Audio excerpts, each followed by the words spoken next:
दुनिया में एक ऐसी कौम भी गुजरी है जो अपनी ताकत पर इस कदर गुरूर करती थी कि उन्हें यकीन था अगर मौत भी सामने आ जाए तो वो उससे लड़ सकते हैं।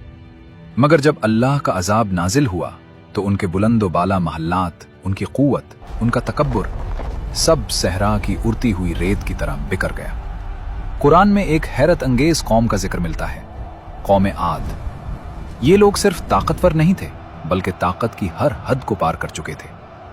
कहते हैं कि इनकी उम्रें सैकड़ों बरस होती थीं। ये अरब के इरम नामी इलाके में आबाद थे, वही इरम जिसे आज दुनिया the last city of Iram के नाम से जानती है।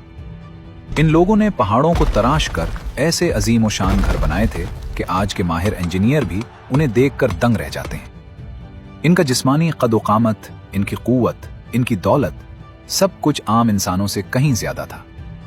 अल्लाह ने इन पर नेमतों की बारिश कर रखी थी, मगर जब नेमतें गुरूर में बदल जाएं तो इंसान अपनी तबाही का सामान खुद तैयार कर लेता है। कौम आद के साथ भी यही हुआ।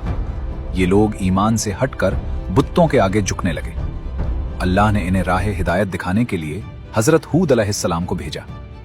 आपने निहायत नरमी से उन्हें समझाया, अपने रब को पहचान लो, ये ताकत जिस पर तुम नाज करते हो हमेशा नहीं रहेगी।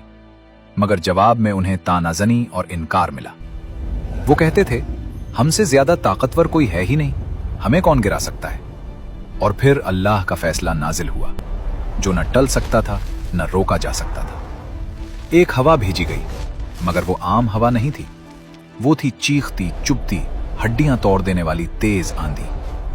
7 दिन 8 रातें बस आंधी ही आंधी। इनके बड़े बड़े जिस्म रूई की तरह उड़ते हुए नजर आए। इनके पहाड़ी घर टूट गए, इनका शहर मिट्टी में मिल गया। और जब आंधियां थम गईं तो पूरी कौम ऐसे गायब थी गोया कभी वजूद ही न रखती हो। अल्लाह ने दिखा दिया, ताकत इंसान को नहीं बचाती, तौबा बचाती है। और तकब्बुर हर मजबूत कौम को मिटा देता है।